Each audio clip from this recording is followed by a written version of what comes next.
Hello student, welcome to this lecture. इस lecture में हम लोग देखेंगे इंटीग्रेशन या एंटी डेरिवेटिव। अब आप ये बोलोगे ये क्या चीज़ है?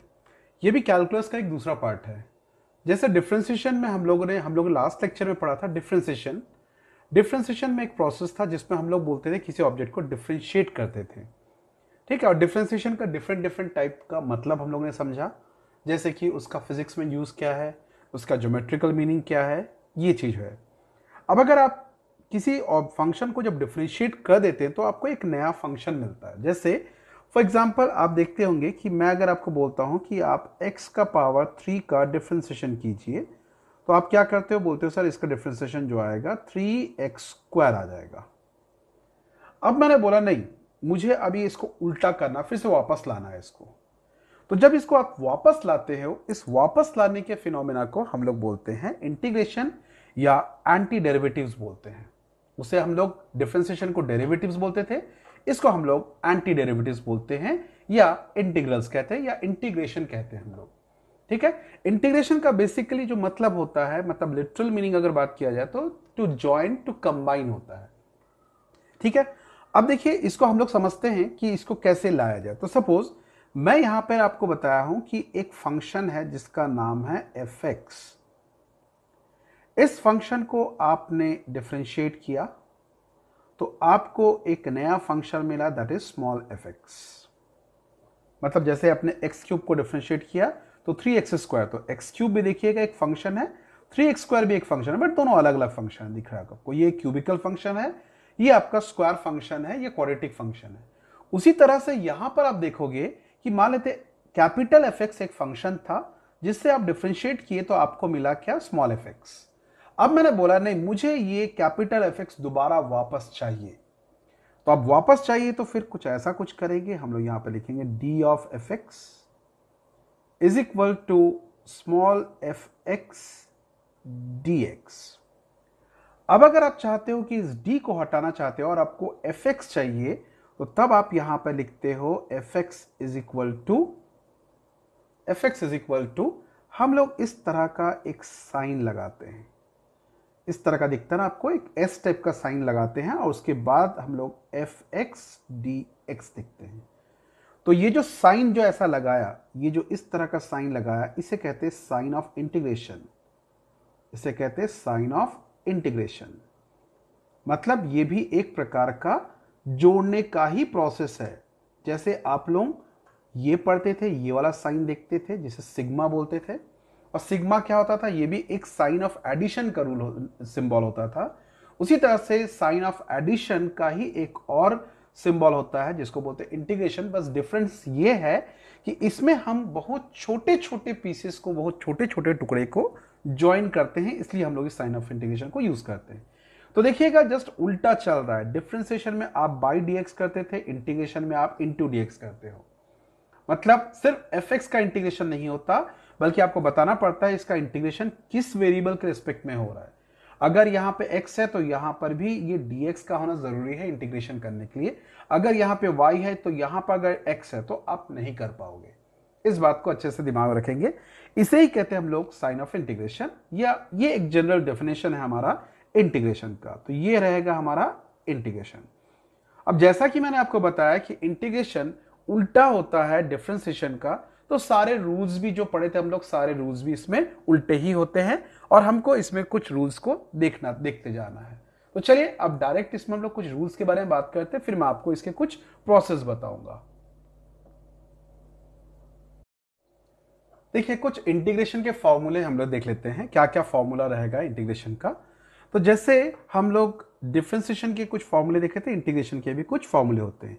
जैसे इंटीग्रेशन का पहला फॉर्मूला हम लोग लिखते हैं इंटीग्रेशन ऑफ x का पावर n dx। डिफरेंशिएशन में आप याद रखेंगे कि अगर x का पावर n को अगर आप डिफरेंशिएट करते थे तो आपको मिलता था n x का पावर n-1। मतलब जो पावर होता था वो सामने मल्टीप्लाई हो जाता था, पावर में से एक क्या हो जाता था? सब्ट्रैक्ट हो जाता था, 1। इसमें ऐसा नहीं होगा, इसमें आपको क्या करना पड़ता है? जस्ट उल्टा करना पड़ता है। आप n का पावर में एक ऐड करेंगे और उसी चीज को आप क्या करेंगे? इसमें डिवाइड करेंगे। एकदम सिंपल, कोई बहुत बड़ा इश्यू नहीं है।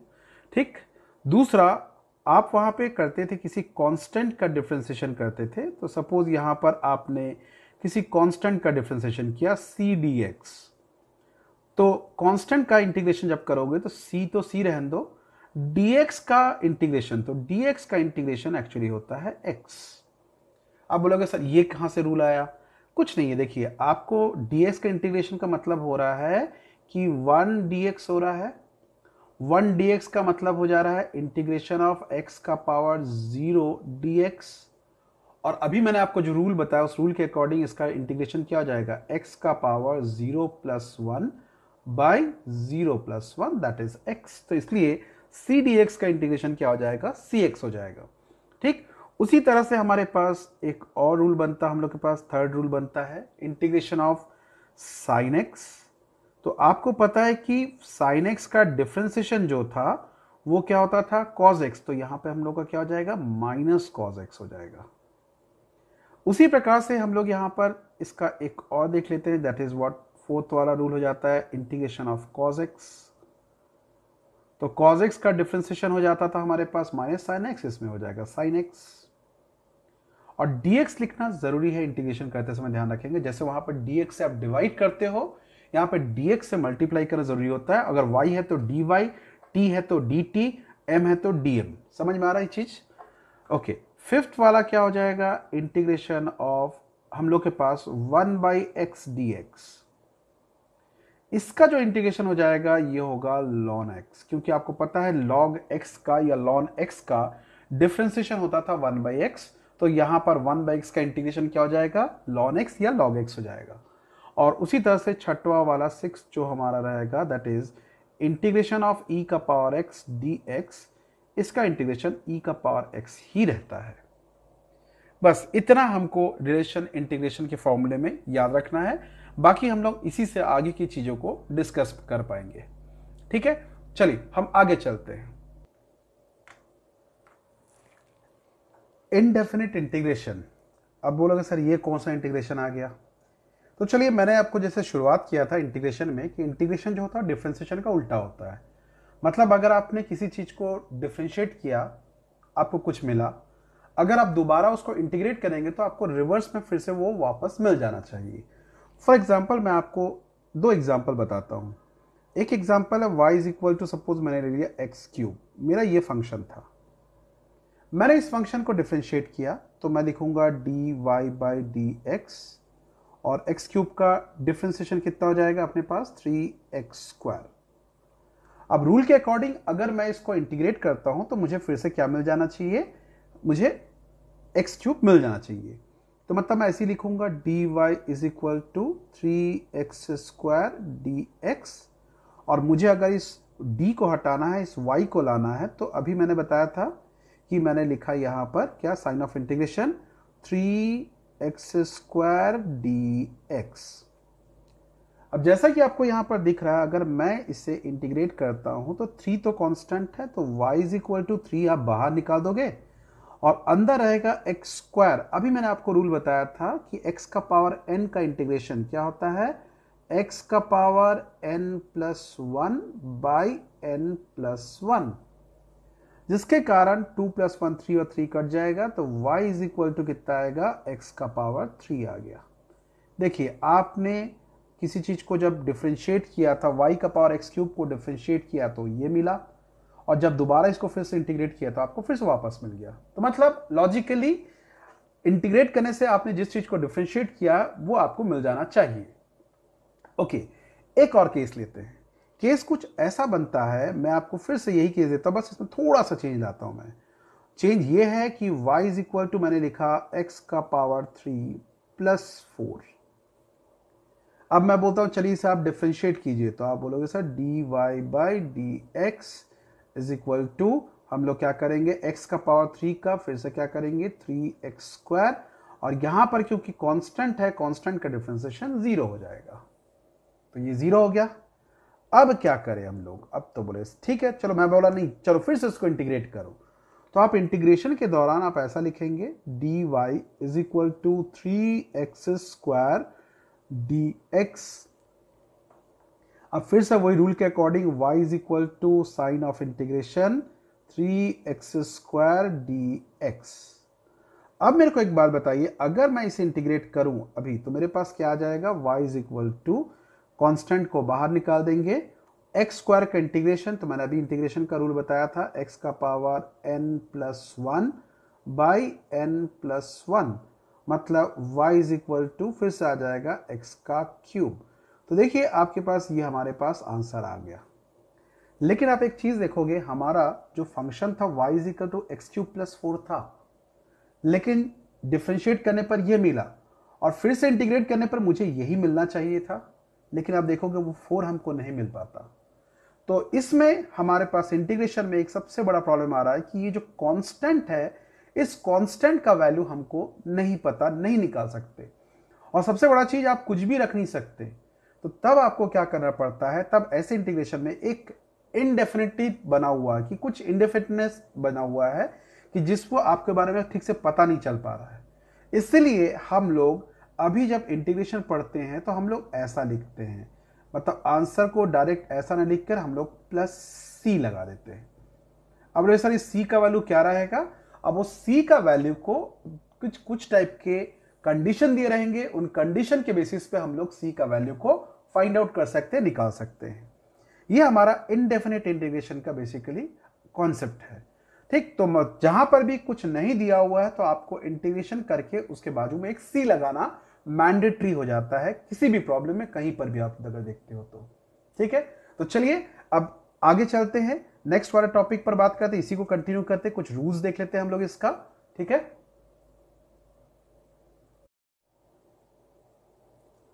देखिए आप सम एंड डिफरेंस रूल।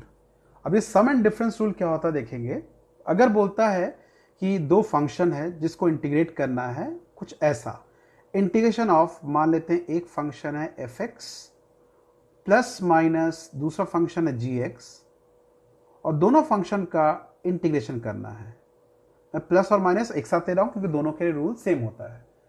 तो अब अगर आप इसको ऐसा लिखते हैं तो आप इसको सेपरेटली इंटीग्रेट कर सकते हो इस रूल के अकॉर्डिंग।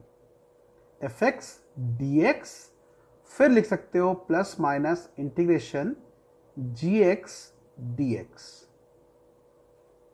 ठीक है, अब अगर मैं इसके एक एग्जांपल ले लेता हूं, सपोज आपको एक एग्जांपल दिया गया है कि इंटीग्रेशन ऑफ x का पावर 4 प्लस साइन x, इसका इंटीग्रेशन करना है। तो अब आप क्या करोगे, आप इसको सेपरेटली लिख सकते हो। क्या लिखोगे, x का power 4 dx plus integration of sine x dx। अब आप आगे क्या लिख सकते हैं, इसको लिख सकते हैं x का पावर, देखिए n है तो x का power n+1 by n+1, okay, plus sign x का मैंने बताया था इंटीग्रेशन क्या होता है, माइनस कॉस x। और क्योंकि ये इनडेफिनिट है, बाकी आपके बारे में कुछ बताया नहीं यहां पर, तो आपको एक +c लगा लेना चाहिए। तो फाइनली जब आप इसको लिखते हो तो क्या करेंगे, x का power 5/5 minus cos x plus c। तो ये हमारा फाइनल आंसर आ गया। ठीक है, ये कुछ नहीं है ना। और कोशिश करेंगे कि ये जो बार बार हम लोग लिख रहे हैं ना, x का पावर 4 + 1/4 + 1, इसको डायरेक्ट करने की कोशिश कीजिए। आप इसमें ज़्यादा मतलब इस तरह से स्टेप बाय स्टेप करने की कोशिश मत कीजिए आप लोग। ठीक है, क्योंकि यहाँ पर हम लोग को इंटीग्रेशन सिर्फ उतना ही सीखना है जितना हमको फिजिक्स में रिक्वायरमेंट है, उससे ज़्यादा इंटीग्रेशन पर हम दिमाग नहीं लगाएंगे। ठीक है, चलिए अब आगे चलते हम लोग, इसका अगला रूल देखते हैं हम लोग। यहाँ पर अगला रूल क्या रहेगा,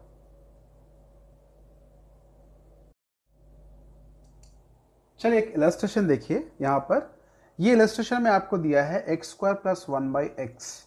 तो आप बोलोगे सर ये तो डिवीजन रूल दिखता है, तो आपने तो डिवीजन रूल बताया नहीं, आपने सिर्फ सम एंड डिफरेंस रूल बताया है। यस एग्जैक्टली, मैंने आप लोगों को सम एंड डिफरेंस रूल ही बताया है। इनफैक्ट इंटीग्रेशन में कोई डिवीजन रूल नहीं होता है। ठीक है, एक प्रोडक्ट रूल होता है जिसको अपन बाई पार्ट्स मेथड बोलते हैं, बट हम लोग उसको नहीं करेंगे, उसकी जरूरत नहीं है। फिजिक्स में तो एटलीस्ट जरूरत नहीं है हम लोग को। मैथ्स वाले लोग जब मैथ्स में पढ़ना होगा तब पढ़ेंगे। ठीक है, अब क्या होता है, अब इसको कैसे सॉल्व करेंगे, बोले सर आपने तो डिवीजन रूल बताया नहीं, तो इसको सॉल्व कैसे करेंगे। सॉल्व करने के लिए कुछ नहीं, थोड़ा सा इसमें आपको अपना मैथमेटिकल टैलेंट का यूज करना पड़ेगा। तो देखिए, क्या मैं इसको ऐसा लिख सकता हूं क्या, x square by x plus 1/x, उसके बाद लिख दिया dx, ऐसा लिखा जा सकता है। अब आप देखिएगा इसको फिर, क्योंकि आप प्लस में सेपरेट हो गया, तो जब प्लस में सेपरेट हो जाएगा तो इसको लिखेंगे x, उसके बाद क्या, एक्स स्क्वायर में से x कटेगा तो x बचेगा, dx plus integration dx by x। अब देखिए कितना सिंपल सा चीज हो जा रहा है। इसके बाद तो सरल सा एकदम इंटीग्रेशन है। x का पावर 1 है, तो x का पावर 1 का वैल्यू कितना हो जाएगा, x का पावर 1 प्लस 1 मतलब 2 by 1 plus 1 that is 2, plus ये हो जाएगा आपका, अभी मैंने बताया था ln x, तो ये हो जाएगा ln x, log x जिसको बोलते हैं। और आपको पता है it is an indefinite integration, तो आपको यहां पर c लिखना पड़ेगा। c का वैल्यू कैसे निकलेगा उसको मैं अभी आपको नहीं बताऊंगा, उसको जब हम लोग पढ़ेंगे, जब मैं इसको अप्लाई करूंगा तब आपको समझाऊंगा कि c का वैल्यू कैसे निकाला जाता है। ठीक है, चलिए अब नेक्स्ट देखते हैं हम लोग इसमें डेफिनेट इंटीग्रेशन। अब ये डेफिनेट इंटीग्रेशन क्या होता है इसको देखते हैं हम लोग। ये भी इंटीग्रेशन का, जैसे मैंने आप लोगों को लास्ट टाइम बताया था इनडेफिनेट इंटीग्रेशन, अब हम लोग पढ़ रहे हैं इसमें डेफिनेट इंटीग्रेशन, एंड या फिर इंटीग्रेशन विथ लिमिट्स बोलते हैं इसको हम लोग, इंटीग्रेशन विथ लिमिट्स या डेफिनेट इंटीग्रेशन। तो डेफिनेट इंटीग्रेशन में क्या होता है, हम लोग कुछ इस प्रकार से रिप्रेजेंट करते हैं। मैं थोड़ा बड़ा सा बना रहा हूं, ये साइन ऑफ इंटीग्रेशन, और इसमें हम लोग मान लेते कोई एक फंक्शन है f(x) और उसको लिखा dx।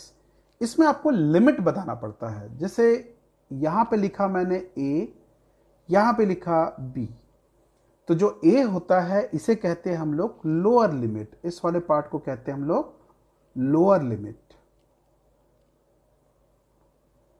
ठीक है, इसे कहेंगे लोअर लिमिट, और ये जो ऊपर वाला पार्ट रहता है ना, इसे कहते हैं अपर लिमिट,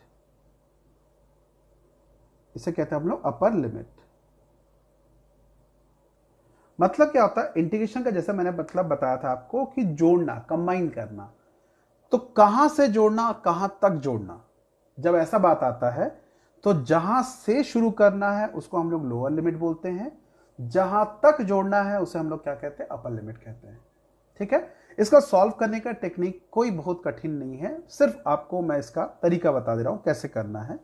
जैसे मान लेते हैं आपको बताया गया f(x) dx, तो जैसे आपने इसको इंटीग्रेट किया तो आपको जो फंक्शन मिला वो सपोज मान लेते मिला gx, तो gx मतलब इसको इंटीग्रेट करने पर आपको ये मिला। अब इसमें आप ऐसा लगा देंगे और लोअर लिमिट को यहां लिखेंगे, अपर लिमिट को यहां लिखेंगे, और क्योंकि ये डेफिनेट इंटीग्रेशन है इसमें c नहीं लगता, c का वैल्यू हम लोग इसमें यूज नहीं करते हैं।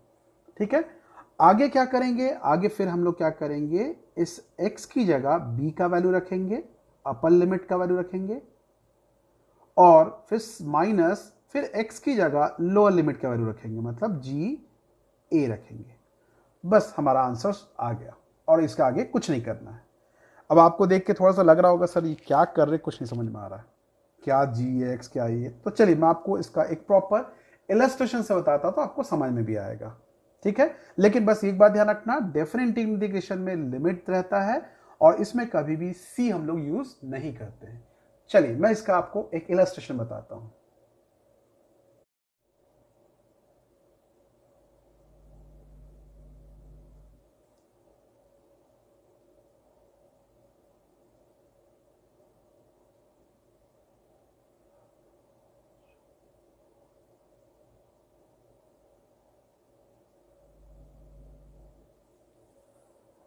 अब इस इलस्ट्रेशन को देखिएगा, क्या बता रहा है, इंटीग्रेशन लोअर लिमिट 2 दिया, अपर लिमिट 3 दिया है, और 3x² को इंटीग्रेट करना है।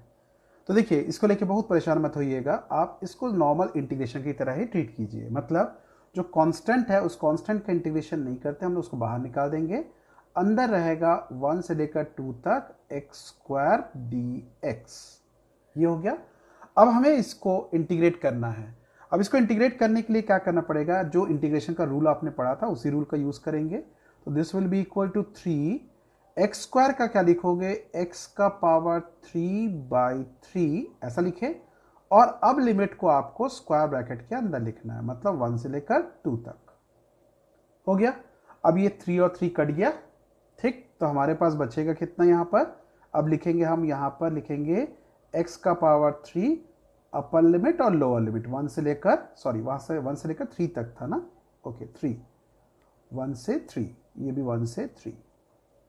अब आगे क्या करेंगे आप, यहाँ से अब वैल्यू को रखोगे। तो मैंने बताया था आपको पहले अपर लिमिट रखना पड़ता है, तो मतलब क्या लिखोगे, x की जगह आप लिखोगे 3 का पावर 3 माइनस, फिर लोअर लिमिट रखोगे x की जगह, मतलब 1 का पावर 3, ये हमारा होगा।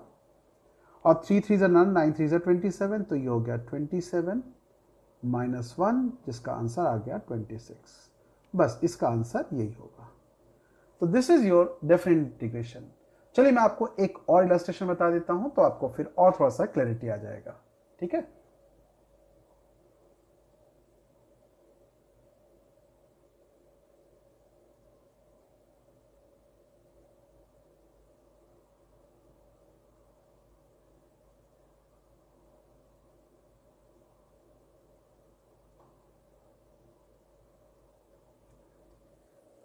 ये आपको एक इलस्ट्रेशन दिया है कि आपको 0 से लेकर पाई तक इंटीग्रेट करना है sin x dx को, ठीक है। sin x dx को तो इंटीग्रेट नहीं, sin x को इंटीग्रेट करते हैं। अब क्या करना है अपने को, तो तरीका वही है अपने पास। पहले आप नॉर्मली sin x का इंटीग्रेशन कीजिए, तो sin x का इंटीग्रेशन क्या लिखोगे, माइनस कॉस x। उसके बाद क्या लिखोगे आप लोग, जो लिमिट रहता है उसको स्क्वायर ब्रैकेट में लिखेंगे 0 से लेकर पाई तक। पाई आपको पता 180 डिग्री को बोलते हैं रेडियन में जब लिखते हैं हम लोग। अब आप एक काम कर सकते हो, माइनस को बाहर निकाल दीजिए, अंदर रखिए, x की जगह अपर लिमिट मतलब कॉस पाई माइनस क्या लिखेंगे, कॉस 0। अब यहां से क्या करेंगे आप, माइनस कॉस पाई का वैल्यू को लिखोगे आप -1 होता है। वैल्यू अगर आपको याद नहीं है तो प्लीज याद कर लेंगे आप लोग। माइनस कॉस 0 का वैल्यू, कॉस 0 का वैल्यू भी 1 होता है। तो -1 और -1 -2 और माइनस कितना आ जाएगा, +2, ये आपका आंसर हो गया। इतना ही हमारा डेफिनेट इंटीग्रेशन है, पढ़ने का है। और प्लीज इंटीग्रेशन को लेकर बहुत ज्यादा वरी नहीं करेंगे, क्योंकि इंटीग्रेशन खुद में मैथ्स का एक बहुत बड़ा टॉपिक है जिसे आप क्लास 12th में पढ़ेंगे, ठीक है। क्लास 11th में फिजिक्स में हम लोग को जितना पढ़ना है मैंने आप लोगों को उतना बता दिया, उससे ही हमारा पूरा पूरा फिजिक्स का काम चल जाएगा, इसलिए आप लोग इसको लेकर परेशान नहीं होंगे, ठीक है। चलिए अब हम लोग देखते हैं कि geometrical meaning of integration, integration का ज्योमेट्रिकल मीनिंग क्या होता है। तो देखिए यहाँ पे ज्योमेट्रिकल मीनिंग ऑफ इंटीग्रेशन। अब यहाँ पर ये ज्योमेट्रिकल मीनिंग ऑफ इंटीग्रेशन से आप पहले तो अपन देखते हैं कि मैं आपको कुछ केसेस बताता हूँ। आपके सामने एक रेक्टेंगल दिया है, मैं अगर आपको बोलता हूँ कि चलो आप इस रेक्टेंगल का एरिया निकालो, तो बोलो सर इसमें क्या रखा हुआ, इसका एरिया लेंथ इनटू ब्रेड्थ होता है, एकदम सही। अगर मैं आपसे बोलता हूँ चलिए सर्कल का एरिया निकालिए, तो बोलो सर इसमें क्या रखा हुआ है, इसका एरिया होता है πr²। अब अगर मैं आपको बोलता हूं कि y एक्सिस और x एक्सिस के बीच में आपको ये एक ऐसा कर्व दिख रहा है, इस कर्व के अंदर का एरिया निकालो, तो बोलोगे सर ये तो बड़ा डिफिकल्ट काम है, ये टेढ़ा मेढ़ा आड़ा तिरछा एरिया कैसे निकालेंगे, it is impossible. Yes, it seems to be impossible, but ये इम्पॉसिबल नहीं है। इसी इम्पॉसिबिलिटी को ठीक करने के लिए या पॉसिबल बनाने के लिए सर आइजैक न्यूटन ने ये जो कैलकुलस है, कैलकुलस मेथड को खोजा, ठीक है। तो यहां पर हम लोग इसी को देखते हैं कि कैसे इसको सॉल्व किया जाए, इसका एरिया को कैसे निकाला जाए, that is area under the graph. अब मेरे को एक बात बताइए, ये जो एक कर्व ही है और ये कर्व देखिएगा y का फंक्शन है, y मतलब y is equal to fx नाम का कोई फंक्शन को रिप्रेजेंट कर रहा होगा। जैसे आपने पढ़ा था, ऐसा मैंने बताया था कि कोई कर्व रहता है तो ये y is equal to x² होता है ना, ये होगा x is equal to y² होता है। डिफरेंट टाइप्स ऑफ फंक्शन आपने देखा था, हर फंक्शन किसी ना किसी कर्व को रिप्रेजेंट करता है, तो ये भी किसी ना किसी कर्व को रिप्रेजेंट करता है, और वो जिस कर्व को रिप्रेजेंट करता है सपोज वो y is equal to fx कोई फंक्शन है।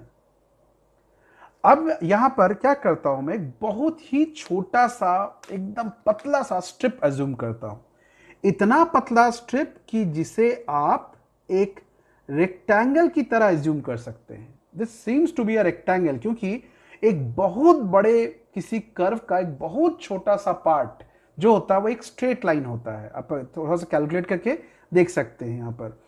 तो जैसे मैंने ले लिया ये एक बहुत बड़े कर्व का, देखिए कर्व का एक बहुत छोटा सा स्ट्रिप लिया और इस स्ट्रिप का थिकनेस मान लेते मैंने कितना ले लिया, dx।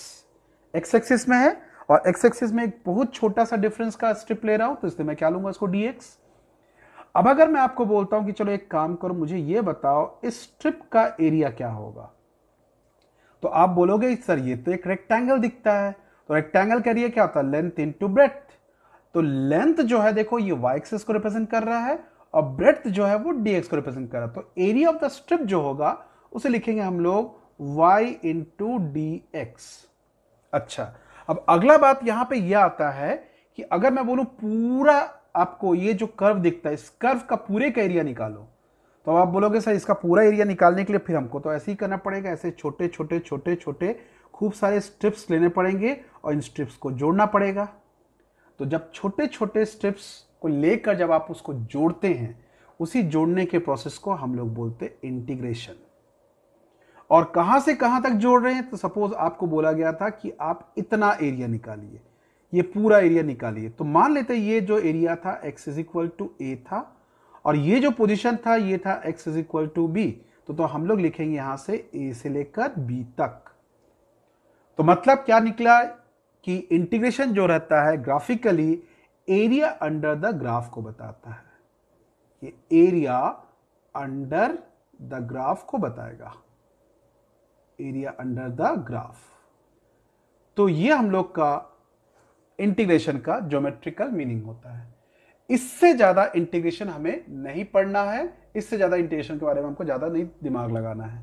मैंने आपको जितना इंटीग्रेशन बता दिया है इतना सफिशिएंट है। मैं आपको नेक्स्ट जो लेक्चर रहेगा उस नेक्स्ट लेक्चर में मैं आपको कुछ और इलस्ट्रेशन बताऊंगा कैलकुलस के ऊपर बेस करके, जिसको बनाने के बाद हमारा बेसिक मैथमेटिक्स या मैथमेटिकल टूल वाला जो पार्ट है वो कंप्लीट हो जाएगा।